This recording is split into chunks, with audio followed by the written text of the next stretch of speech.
I hate the term media literacy. Not because it's not useful. It is in fact very useful, but because of how it was twisted beyond its original purpose. I have similar thoughts on male gaze, trauma bond, and other terms TikTok turned into useless buzzwords. For this reason, choosing this particular title for my video was a harrowing experience, as I really don't want to be one of those people. You know which ones I'm talking about. But it's great clickbait, since people will expect me to validate their beliefs about which side of the League of Legends show has wrong interpretations. But media literacy doesn't mean what you probably think it does. So today I want to examine what media literacy is, what is it not, what are the other broader definitions, and what media literacy means to me. And what better way to do that than to use the League of Legends show as my case study. What are we? Some kind of League of Legends?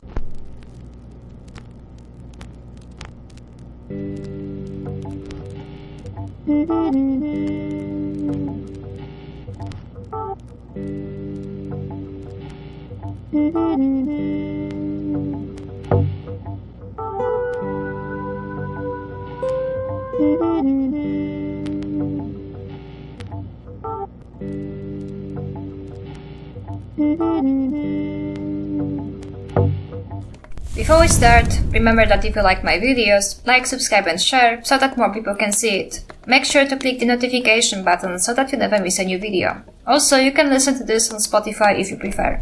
Check the link in the description. The first thing you will notice about media literacy is that it's notoriously hard to define. René Hobbs in Digital and Media Literacy, A Plan for Action, gives one such comprehensive definition. In this report, we define digital and media literacy as a constellation of life skills that are necessary for full participation in our media-saturated, information-rich society. These include the ability to do the following: make responsible choices and access information by locating and sharing materials and comprehending information and ideas. Analyze messages in a variety of forms by identifying the author, purpose, and point of view, and evaluating the quality and credibility of the content. Create content in a variety of forms, making use of language, images, sound, and new digital tools and technologies. Reflect on one's own conduct and communication behavior by applying social responsibility and ethical principles.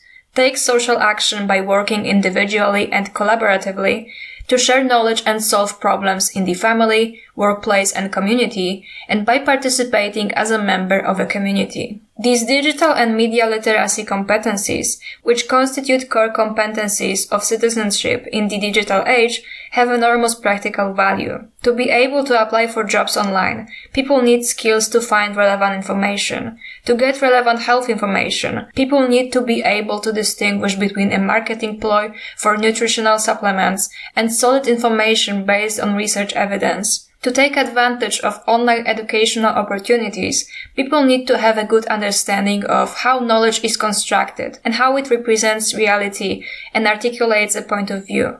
For people to take social action and truly engage in actual civic activities that improve their communities, they need to feel a sense of empowerment that comes from working collaboratively to solve problems. The National Association for Media Literacy Education offers such insight. Media literacy requires us to actively consider all our media experiences, from scrolling social media to watching news at the dentist's office. The term media experiences accounts for both the media text, what many think of as the message, and the environment, both physical and technological, in which we encounter the text. The key questions below can help us to think critically about the messages we encounter. Who made this? Who was and was not involved in the creation of this? When was this made? Why was this made? What does it want me to do? Who is the target audience? Who paid for this? Who makes money from this? What does this want me to think or think about? What could someone learn from this? What meanings, values, and perspectives are obvious and what are implied? What is left out that might be important to know?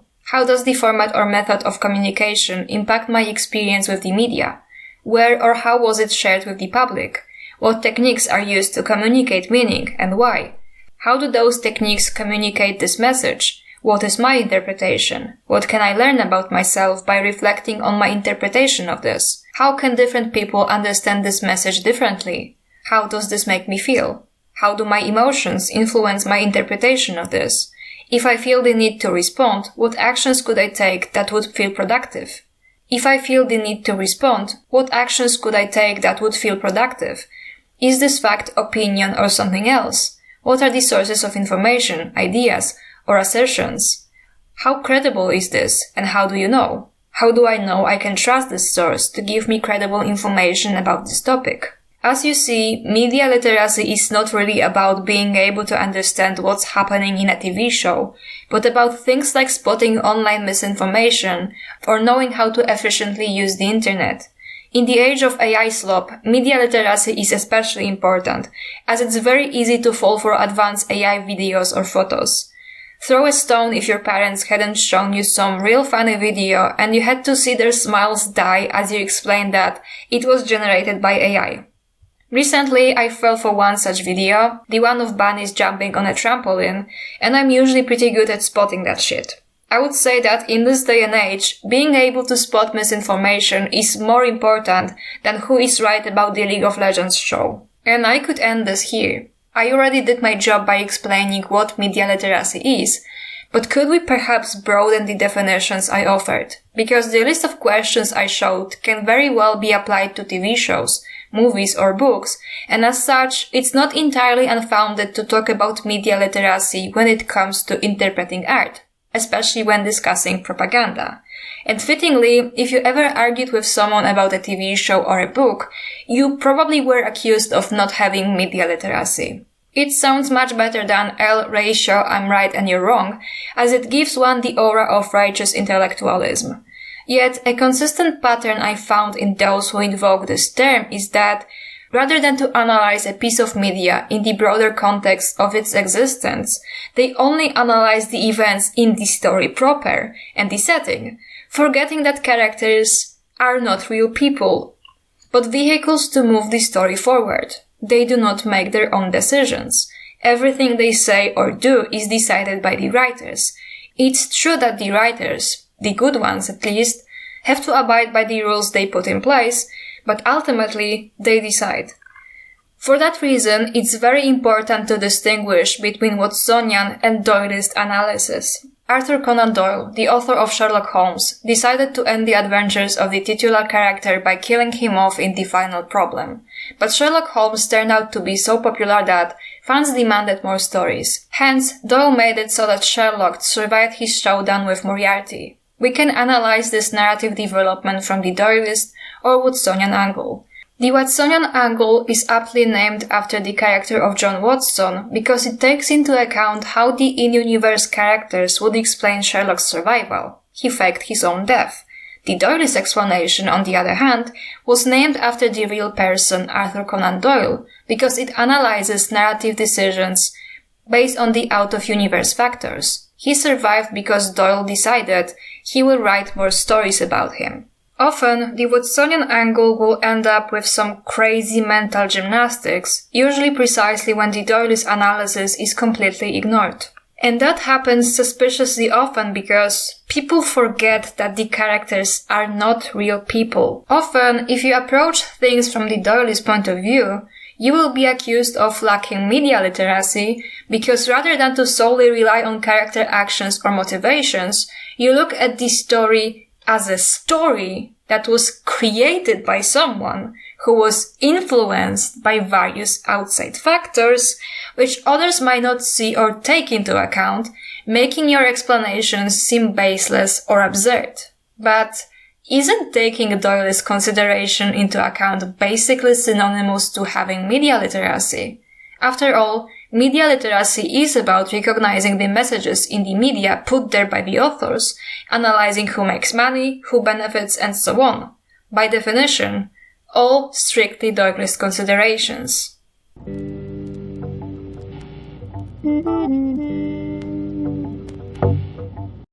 All art is political, even the art that isn't intended to be political. Consider this drawing. What does it depict?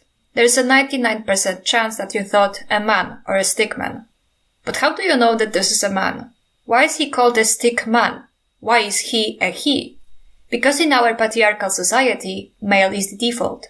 Man is synonymous with human. Everything is male under otherwise specified. So even this drawing of a stickman is political, because we live in a world where politics influence every aspect of our existence. And that's why media literacy is important when discussing art. And only Doyle's analysis can explain the politics the authors insert in their art, consciously or not.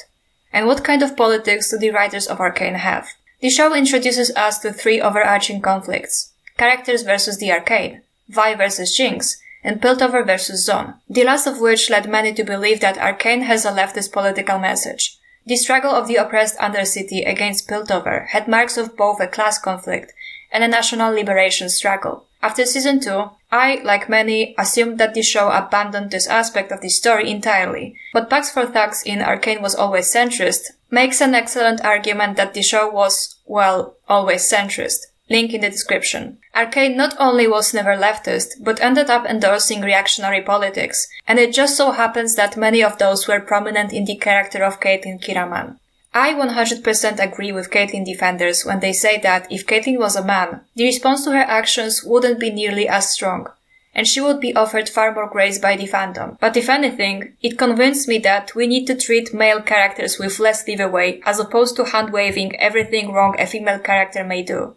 And it's undeniable that, while disproportionate at times, a whole lot of criticism towards Caitlyn are well warranted. Specifically, the disapproval of her extreme actions that the narrative never addresses and she never makes meaningful amends for, as well as how the writers handled her lesbian relationship, the last of which is something I've seen many lesbian and sapphic women criticize as well. Caitlyn convinces Vi to become an enforcer, even though the enforcers killed Vi's parents. Caitlyn hits Vi and abandons her, for which she never apologizes. The writers have Vi and Caitlyn have sex minutes after Vi's sister expresses clear suicidal ideation. By the end of the story, Vi refers to herself as dirt under Caitlyn's fingernails.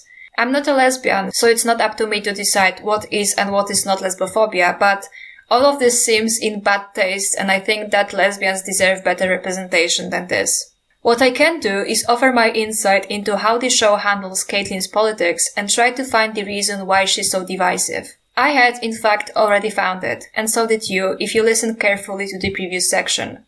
One side looks at her strictly from the Watsonian point of view, while the other also takes the Doylist approach into account.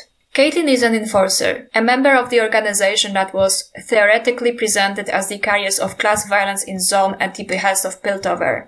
Not unlike the real-life police, though big on the theoretically part. The first scene in the show is them massacring the rebelling Zaunites, including Vi's and Powder's parents. This alone is enough for many to look at Caitlyn with suspicion, especially those who were drawn to the show by its surface-level leftist politics. When I posted a teaser of this video on my community page, one of my viewers said as much, that they disliked Caitlyn from the get-go because she was a cop. And that's perfectly valid to me, as I thought so too. Nonetheless, I was curious about the direction she could take, as Season 1 has her views challenged. She recognizes the corruption of the enforcers and the scale of oppression of Zaun. They could either take the more liberal angle of one of the good cops reforms the organization, or have her abandon the police for good, especially since her being an enforcer was a point of contention between her and her mother Cassandra. I would honestly be fine with the good cop line. Sure, it would be propaganda, but my expectations for a Western show based on League of Legends was never that high to begin with. There are even voice lines from the original game that seem to imply that Caitlyn is at least somewhat critical of the leadership of Piltover.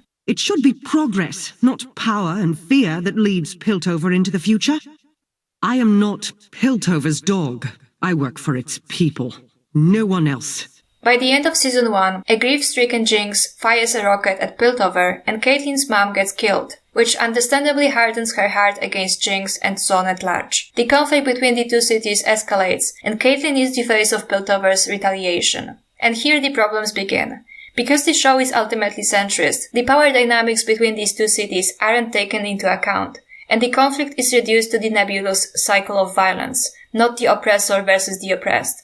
As usual with such narratives, it ignores who started the cycle, Piltover, and who is on the receiving end of it, Zaun. With all the actions the Zaunites take, however flawed when revolutionary politics are concerned, being a retaliation. Frequently, narratives of oppression that utilize the cycle of violence framework not only ignore who starts and who benefits, but also expect the oppressed to roll over and take violence done to them with dignity, place an inherently higher value on the lives and well-being of the oppressor, and condemn any and all retaliatory actions the oppressed take as just as bad, if not worse, than what the oppressor does to them. And that is a pattern present not only in the League of Legends show, but in real life as well. There's one obvious example from our current political landscape, but I don't feel like examining it in detail in such a trivial context as the League of Legends show. I will instead repeat what I said in my first video about Arcane.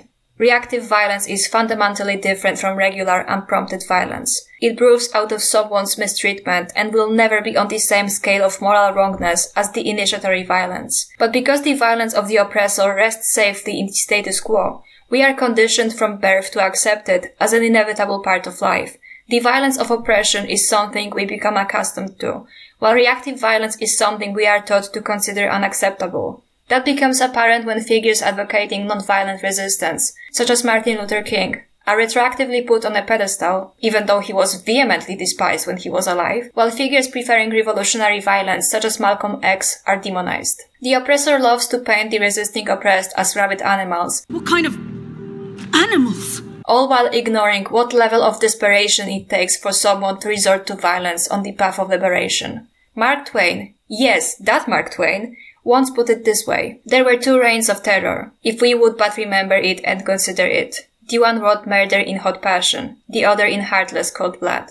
The one lasted mere months, the other had lasted 1,000 years.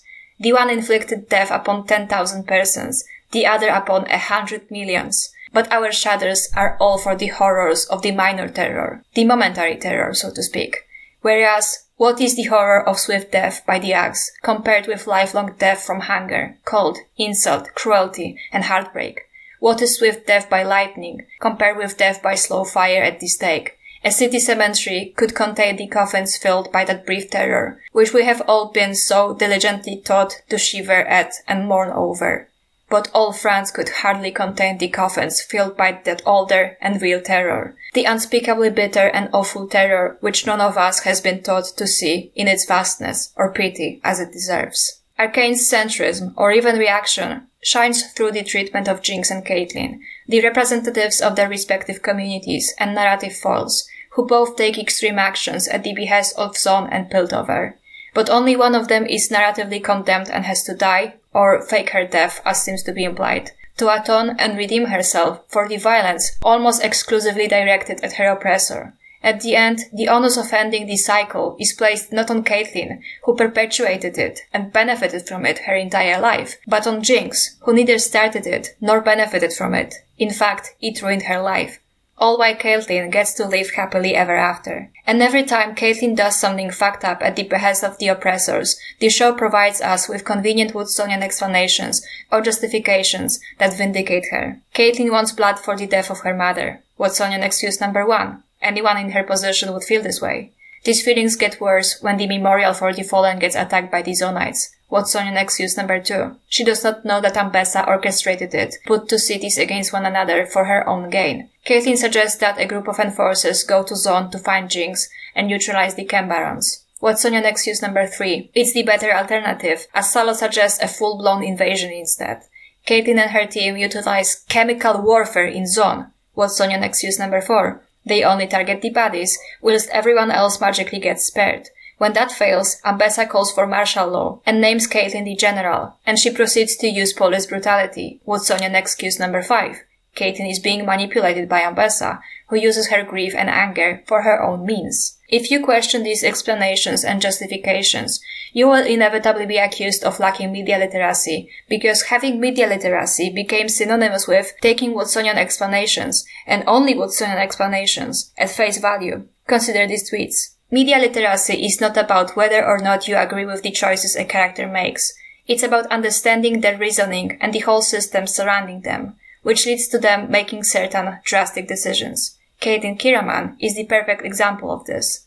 I'm so ready to defend Caitlyn from the people with lack in media literacy. She, for most of her life, tried to help people, joined the enforcers against her mother's will, because she wanted to help. But that doesn't change that she's still privileged and naive.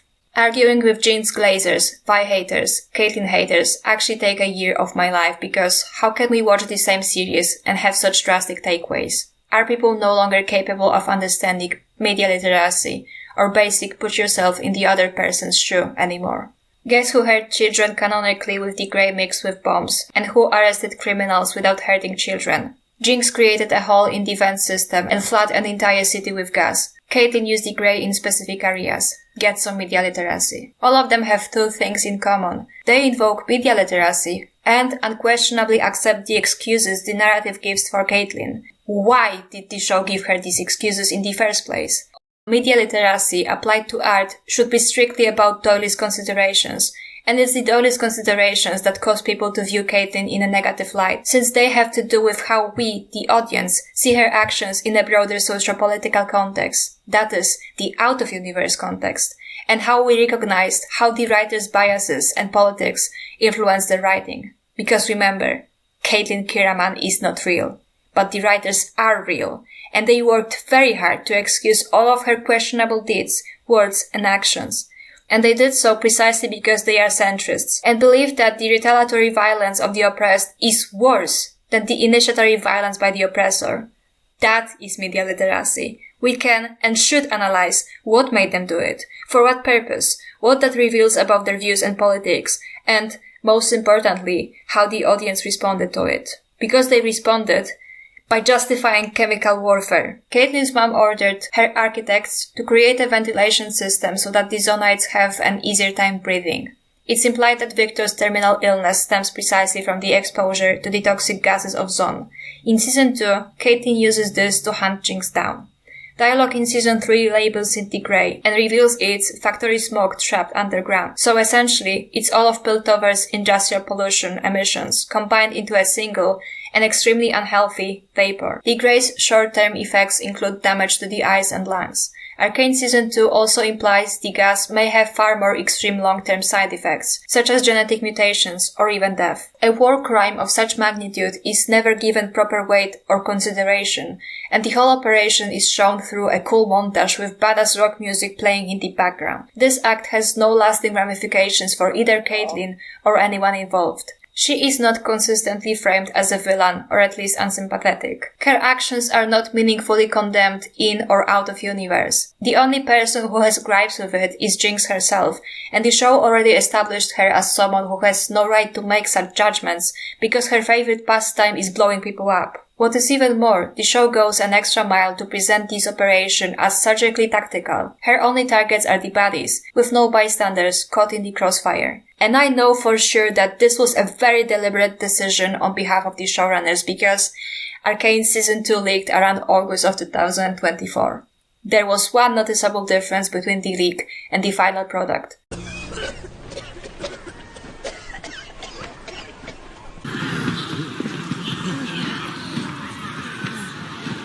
Which implies that the gas would have affected normal Zonites as well, because gas is unpredictable, impossible to control, and it spreads. If you ever point this omission out, you know what Caitlyn defenders will say. It was deleted, therefore it did not happen, therefore it's not canon, therefore no media literacy. Okay, let's put our Doris hat on. Why was this deleted? What does this imply about how the writers wanted Caitlyn to be perceived? What does it say about their politics? The answer is simple. They wanted to remove any ambiguity to Caitlyn using the gas and give her every possible Watsonian justification. From the alternative being a full-blown invasion suggested by that evil twink, to the fact that nobody but the camp barons and their goons were affected. Hey, this is Unscripted Phoenix from the future, and I need to show you something because I found this tweet about how Arcane is not a documentary, and in the replies, people were saying that this was because the camp barons were fighting and that's what the coffin was from. So I got very confused about the entire timeline because I remember that the Hellfire montage was at the beginning of Season 2 Episode 3, but people arriving to the Firelight base happened in Episode 2, so I got really confused about the timeline. And I figured it out, and these people are wrong. So here you have Smeech, one of the camp barons, walking around Zaun, right? This is 7 minutes 40 seconds mark of Season 2 Episode 2, Watch It All Burn. And here, as you can see, he is affected by the grey, because he starts coughing, and we can see the grey leaking from that sculpture's mouth. And here in that scene, he is surprised to see the grey in this place. He says so. That means that the grey is already utilized by Caitlyn. As you can see, this woman is affected by the grey as well. This guy is affected by the grey as well. The grey is already here. Then Sevika and Jinx have this conversation about Silco dying. And then we have the scene of people arriving at the Firelight base. Then there's a scene of Jinx sitting in that hangout spot they had as kids. And Caitlyn's squad arrives with the grey around them. So yeah, this coughing was not from the Cambarons infighting. It was from the gas attack on Zaun. Goodbye. Another question. Why was this element deleted, but they kept the scene of Jinx redirecting the gas to Piltover and went an extra mile to show Pilty kids being affected? What does this imply about how the writers wanted Jinx to be perceived? What does it say about their politics? The answer is equally simple. They wanted to show Jinx as worse for retaliating, even though the gas was there because Caitlyn put it there, because it's her privileged family that gets to decide if the Zaunites have the right to breathe. Jinx's retaliation is not shown as just as bad, but as worse than Caitlyn utilizing chemical warfare, because the showrunners are centrists, and they condemn the resistance. Additionally, the show shelters Caitlyn from the consequences by not having anyone meaningfully call her out, especially not Ekko, who already once called her out on her complicity, so we know he wouldn't mind worse if he got a chance to confront her after she barged into his city and started gassing people. Although some Caitlyn fans go as far as to say that he would be okay with that because Caitlyn targets the Cambarons, who are his enemies. Ekko is my second favorite character and about the only man in the show I truly care about. I'm very defensive over him, so let me put away my detachment for 1 second to say, not my Ekko. Not my Ekko who is intelligent enough to recognize what using chemicals in a condensed space such as Zaun would mean. And you lot don't get to claim his approval after you demonized him for calling Caitlyn out in season 1 and called his voice actor slurs. Why was Caitlyn never meaningfully confronted by anyone? Because in any other case, the show would have to address that Caitlyn did something fucked up, and they don't want to address it, because they don't think she did something fucked up. For the same reason, they made her invasion into Zaun the lesser evil. For the same reason, they had Ambessa manipulate her.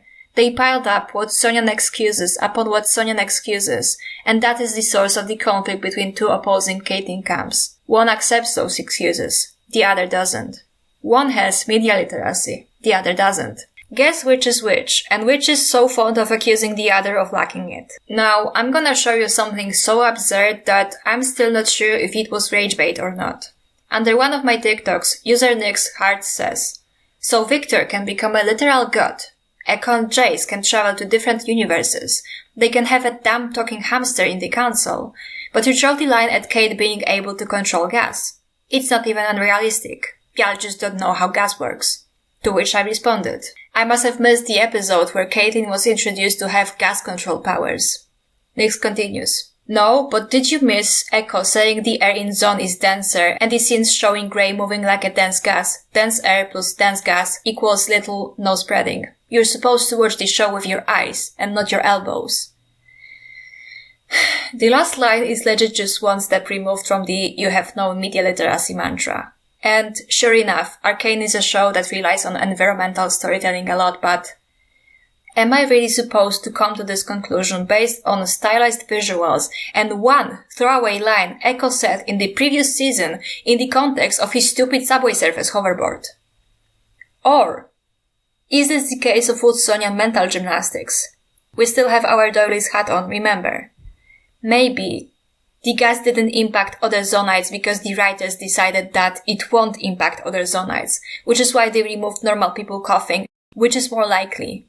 Let's ask our good friend Ockham's Razor. Now I want to show you another justification for the use of gas, this time on Arcane subreddit, by user RaceTR. The grey is more akin to smoke grenades gas or pepper spray than it is mustard gas, and the show makes it clear that its usage was tactical. It is never shown to target citizens of Zaun. There are a lot of misconceptions regarding the grey and its usage, despite the show telling and showing us exactly what the gas is. People seem to not want to accept the show's explanation and prefer to make up their own theories, in order to attack two characters in particular. Yes, Vi and Caitlyn, even though Jinx makes use of the same gas multiple times, for their usage of the gas in Zaun. According to Smeech, the grey is factory smoke trapped underground. This tracks with its origin in the lore. There's nothing that nefarious about it. It isn't some weapon created by someone with the explicit intent of killing people. It's the result of hectic exploitation of zaun. Yes, piltover is also responsible for that, just like it is for clearing it out. As you know, our own atmosphere, especially in some cities around the world, is heavily polluted with such heavy metals. The World Health Organization estimates that air pollution kills 7 million people every year. The Cassandra montage give us some insight into the effects of long exposure to this gas. It initially irritates the eyes, then it can cause extreme respiratory issues. You know what also has the same effect in long-term exposure? Some smoke grenades, pepper spray, or the heavily feared mustard gas. The difference between these chemicals is their aggressivity, how fast do they cause death, how severe even the minimal exposure is, and of course, whether there's treatment or not. I think there's no need to explain how so much more aggressive and dangerous mustard gas is compared to these other chemicals. The show does nothing to imply the gray is as dangerous as the mustard gas. In fact, the show shows through multiple ways how the gray is actually a pollutant and nothing more. A natural result of uncontrolled and erratic mining exploitation. For instance, in episode 2, when Smeech finds the other Kember and goons, they are alive. They have trouble breathing, sure, which is consistent with exposure to the gas, but they don't have any burn marks, which should have happened if the show wanted to tell us that this is similar to mustard gas. There's no indication of respiratory issues beyond your run-of-the-mill irritation. Still in episode 2, Jinx seems more emotionally affected by seeing her sister wear the uniform and using the gas than she is by being actually in the gas. Again, if this was supposed to be as dangerous as mustard gas, shouldn't Jinx's skin burn? That thing ain't no joke, but here Jinx's eyes seem to be most affected. Not enough so that her vision would be impaired, but they are clearly irritated, and she shows signs of respiratory system irritation. And no, Shimmer has nothing to with it. We can see that when Shimmer has an effect on her, her eyes glow. Here, Shimmer seems to be dormant. Sure, she could be more resistant by default, but her skin should still be affected by the gas if we were to believe this is chemical warfare. Another example is when the team finds Smeech's accountant, who was placed by Jinx. Interestingly enough, nobody seems to call Jinx a war criminal for this, as bait above a stream of the gray. The room is filled with the gas, and still, our enforcer team does not have their gas masks on, and have no issue standing in the thing. I thought this was supposed to be some lethal chemical weapon. Why do people ignore this? This seems like clear evidence that the gray is not supposed to be believed to be some kind of instantly lethal gas, which kills you with a minimal of exposure. That is not to say that the gas is not deadly, just that smaller exposure to it, the one consistent with Caitlyn's usage of it, will definitely not kill anyone. Now that the extent of the gray's lethality was established, let's see how it was used. Caitlyn's strike team has 3 objectives, as stated by the show twice. They tried so hard to highlight the minimal usage of the gas, and still people seem to be under the impression that this was mindlessly deployed through zaun. Locate Jinx. Notice how at this point it isn't about killing or apprehending her, but rather locate her. It's interesting to see how Caitlyn's rationality is decaying during their incursions in zaun. Completed. I mean, they found her. Caitlyn should really be more explicit when setting goals. Dismantle Shimmer. Pretty self-explanatory. Completed. And neutralize any agent still loyal to Silco. Completed. The Hellfire montage through both visual and audio clues gives us insight into the mission. The song is an obvious exposition into Caitlyn's thoughts. Can I do the right thing for the wrong reason? Stopping Jinx is the right thing to do, but she's obviously doing it for the wrong reasons. For her it's personal, hence the length she's willing to go to, and the lines she's willing to cross. Just like kissing Vi was the right thing to do, because they both wanted this for so long, but again the wrong reasons, distracting Vi from noticing how she's losing herself, because it's made clear in the below verses that she's aware of that. Is it bad that I'm making friends with my demons? And she's losing herself into hatred, and the fact that she's aware of it is what makes this line very interesting, but it's entirely within her character. Caitlyn has to step up and fulfill the role of leader now that her mother left that void. Just like she always did in the show, she will do what she thinks is right, consequences be damned. I love me a consistent queen. Living by a couple deadly sins. Yes, her methods are not great, at least questionable, yet she is willing to do it and live with it. That's her choice to make, not anyone else's. Just like blowing up the council was Jinx's choice to make. We can allow our characters to make mistakes. Making mistakes being flawed is part of being complex. Just to make sure I finish what you began. Pretty self-explanatory, she feels like this has all started because of Jinx. Jinx kidnapped her, Jinx blew up her mother. Not saying this is the truth, just that this is her POV. You know that pesky cycle of violence she talked about in S1? She's perfectly illustrating that now. Consistent queen. And I ain't afraid to lose a life or 10. She's willing to die for her mission, just like she was willing to die fighting the chem tanks at the memorial. She just stands there and fires, shot after shot, hitting the same spot. She doesn't falter, she accepts her fate and does her best. Just like she is in the end when fighting Ambessa. Caitlyn isn't stupid. She knows she stands no chance in a hand-to-hand duel with Ambessa, even if she has Mel. She's still willing to go down with dignity, fighting, rather than lamenting her fate. If it means that I get to win in the end, woo. This is a continuation of the one above. She only cares about the objective being accomplished. She doesn't care what price she has to pay for it. Maybe an Japanese letter, /. Now that we finished the analysis of Caitlyn's mindset during this period, let's analyze what the show is trying to show us visually. First and foremost, the most misinterpreted part of the montage. The reason why I think people believe these are normal Zaunites is the choice to transition this image to the one from the Kiramann archives, depicting normal Zaunites running away from the gray. Needless to say, that the montage image clearly shows that the real danger in the situation is Caitlyn's strike team, rather than the gas itself. That is expertly shown by the fact that the monster inside the gas in the archive photo is replaced by the team. I think that this is what this image is trying to portray, instead of the fact that the team is terrorizing Zaunites using the gray. Let's not forget that Season 1 clearly establishes that Silco's people do not mix with run-of-the-mill Zaunites. We see them not allowing average Zaunites in places where they gather, like the last drop. It's established that there is a segregation of the population of Zaun, therefore striking areas containing agents loyal to Silco, while avoiding civilian casualties is entirely plausible. I understand that using gas is completely unpredictable, and saying for certain that innocents were not caught in the crossfire is silly. Of course it is entirely possible and believable that innocents were also affected by the use of the gray. What I am trying to accomplish here is to pinpoint that. The gray isn't mustard gas, but rather a tactical gas similar to smoke grenades gas or pepper spray, as utilized in Act 3 against the Noxians. The gray was used to minimize the possible civilian casualties caused by a full-scale invasion. The enforcers spent so many years beating the crap out of Zaunites. Do you really think they would have struck this organized? Because if we take a look at even our recent history, civilians are those who suffer most from such invasions. It's not a perfect solution, because a perfect solution does not exist. So why do people act like Caitlyn, just pulled a 1928 Mussolini in Ethiopia? My opinion is that people are so disillusioned and angry with our current world and economic system that they refuse to empathize with what they hate despise in our world. And Caitlyn translated to our world would be a billionaire, cop, daughter of a senator. Doesn't look that good if you look at this show with Marxist lenses. People wanted this show to be the commentary on oppression and oppressive systems so bad that they did not see the show for what it was, the story of sisterhood and brotherhood. The systematic oppression of Piltover over Zaun is not a commentary the show is interested in making. It's just a setup for its characters, so we understand better what causes their actions. And it worked perfectly in Season 1, because S1 was only presenting the POV of the oppressed. Piltover characters barely knew the undercity exists until they are attacked. If the show wanted to serve a commentary on oppression, in Episode 4 of Season 1, we would see a full-scale invasion into the undercity, because that's how an oppressive force would retaliate. They wouldn't ignore the issue. You know why the show can never be that commentary? Because half the cast is from oppression, side, Piltover, and Riot as any other company out there needs to make money. They have to sell those skins. I'm sorry to be this cynical, but that's the truth of our society. Also, people aren't black or white or one-dimensional. You can see redeemable qualities in people you hate, even if you try so hard to fight it because it makes you uncomfortable. But usually there are such qualities in all of us. If you've reached this point and still think that the show had any intention of portraying the strike team as engaging in chemical warfare, what else to say? I just don't. Either way, thank you for reading it all. Please be civil in the comments and have a great day.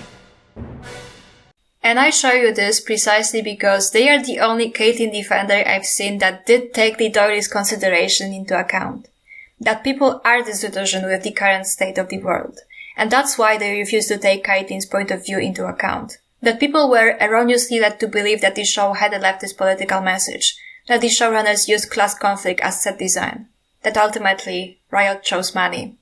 But at the same time, why is there a presumption that we just have to accept these Doily's explanations? Just like I don't have to accept that the gas hadn't impacted anyone but the bodies, I can call bullshit on their choice to abandon this conflict, and I can call bullshit on their greed. Do you know what else I can do? Recognize that chemical warfare is a war crime, even against combatants. Recognize that even the camp barons and their goons didn't deserve to be gassed. Recognize that even if it wasn't mustard gas, being pepper sprayed fucking sucks. Have you ever been pepper sprayed? I have in 2020, when the police fired pepper spray at those protesting the near-total abortion ban in Poland, mostly women and young adults. Among those affected was a sitting MP. I was lucky to have an inhaler on me because otherwise things might have ended much differently. And this was all amidst a pandemic of a virus that targeted the respiratory system. Sure, it's not lethal, nor is it comparable to mustard gas, but to say that it's not a pleasant experience is an understatement. I wonder why I don't like Caitlyn. And two can play this game. User GimboSpark on Reddit went over the montage that Ray TR waved away as not dangerous unless exposed for a long time. While it's a personified depiction here, it's clear that the gas spreads easily and quite heavily when released. This causes a panic and or stampede among the zonite citizens, who know the damage it can do. Whether the use of it by Caitlyn was targeted or not, it still spreads through the air via diffusion, and could cause issues for uninvolved citizens. Hard to clear out given Zaun is not open-air kind of city. It's rife with pollution everywhere, and they're using the ventilation system itself to release it. Quite obviously not safe to inhale. Likely damages the respiratory tract. Not clear what it's pointing out here, but it appears to cause heavy irritation and or rot to soft tissue. It's likely corrosive given enough exposure, which is dangerous to both human skin and infrastructure. Causes heavy irritation of exposed orifices, according to this image, to the point that they begin to bleed. This is a common symptom the Grey has with hydrogen sulfide gas, which damages the upper respiratory tract and can lead to bleeding from the nose, eyes, gums, tongue, and more. Hydrogen sulfide is also a corrosive gas, though it is colorless, unlike the Grey. While it is said that the Grey is factory smoke, trapped underground, remember that the underground of Zaun is full of mines, which on their own often contain dangerous gases like methane, carbon monoxide, and hydrogen sulfide, all of which are dangerous and or toxic in some way. The Grey, which is trapped underground, could be mixed with any number of these, possibly high S, based on the symptoms. Inflammation and possible decay of the lungs. It's not quite clear, both of which are bad of course, especially in Zaun, where your options for healthcare are shimmer or suffer, and the air and water aren't great anywhere in general. The other arrow is pointing to what I think is swelling of lymph nodes in the armpit, which is usually a sign that the immune system is responding to infection, irritation, or another issue. No, this isn't just pepper spray. In a minigame Jinx Fixes Everything, released by Riot, which presumably makes it canon as Arcane is now canon to the League of Legends lore, we learn two things. 1. That Piltover already used the Grey against Zaun and swore to never do it again. 2. That the use of Grey is explicitly referred to as chemical warfare. And even that gets excuses. You see, we can't trust this minigame because it's from Jinx's point of view, and Jinx is an unreliable narrator. This unreliable narrator shit is gonna follow me to my grave, I swear. The sight that met my eyes was horror itself. Human beings in their death struggles, trying to drag themselves away on all fours, madly tearing their clothes off their bodies. rasping, wheezing gasps of breath spoke of torture beyond measures. Lips were blue. The white of men's eyes were blue. The corners of their mouth were frothed with yellow foam. This is an excerpt from the testimony of Max Wild, a German officer who witnessed the first large-scale use of chemical weapons in 1915. During the First World War, chemical weapons killed more than 100,000 people and injured more than 1 million in this conflict.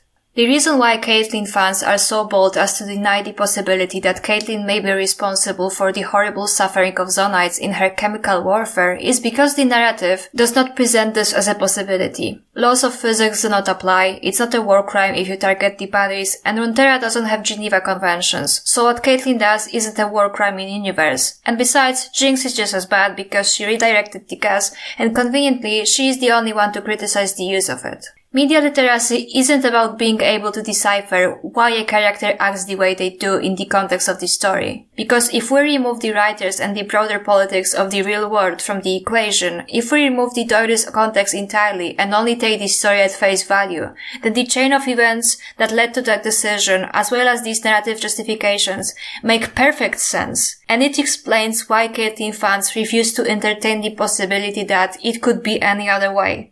But when we look at Arcane as a story that's written by people who live on planet Earth, then that becomes far more complicated. What does it say about the writers of Arcane that they wrote this situation in the first place? That it's either chemical attack or full-on war? What does it say that they believe that there are acceptable targets of chemical attacks? What does it say if they choose to show this act in the style of this badass music video?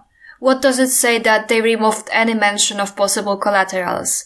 What does it say that Ekko never confronts Caitlyn about the use of gas? If we analyze this without the Doilis lens, then these people are right. The gas magically did not affect anyone that wasn't a certified bad guy. But when we look at the story as a set of decisions made by the writers, that is informed by their real politics and beliefs, then what drove Caitlyn to make that decision becomes a secondary matter.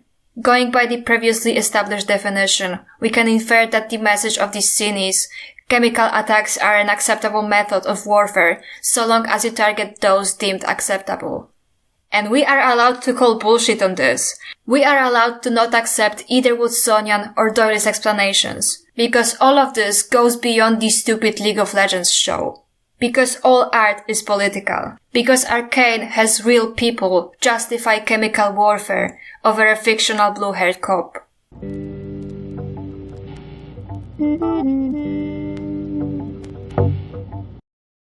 Some time ago, I said that the TV show Yellow Jackets started to lose the plot in season 3 because the writers ignored their original premise, in which a bunch of teenage girls go Lord of the Flies on each other, and instead decided to scapegoat only one of them for everything wrong that ever happened.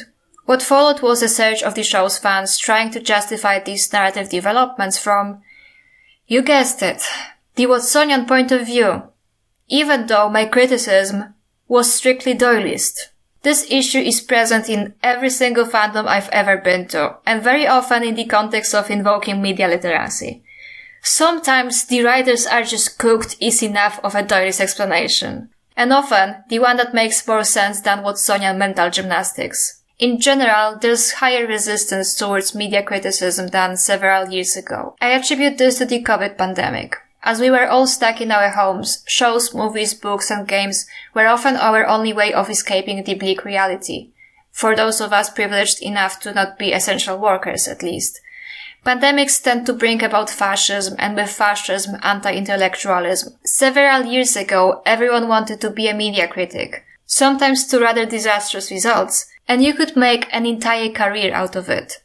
And while crazy fanboys had always existed, after COVID, people grew far more defensive over good faith media criticism, sometimes in the guise of nonchalance. It's not that deep. Other times under the guise of mockery. Gen Z is trying to cancel X, that one friend that's too woke. And while sometimes the nitpicks about TV shows were annoying, I would take them ahead of hand-waving everything as not that deep. I feel like if Game of Thrones Season 8 aired today, we would not have nearly as much backlash to it as we did back then, due to this new culture of it's not that deep. In absence of real human connections, we started latching onto fiction, or recently AI, to fill the void. We identify with what we consume far more than we did half a decade ago, because in general we are getting lonelier. Our world is going to shit. Everything seems hopeless. Who wouldn't want to escape this bleak reality?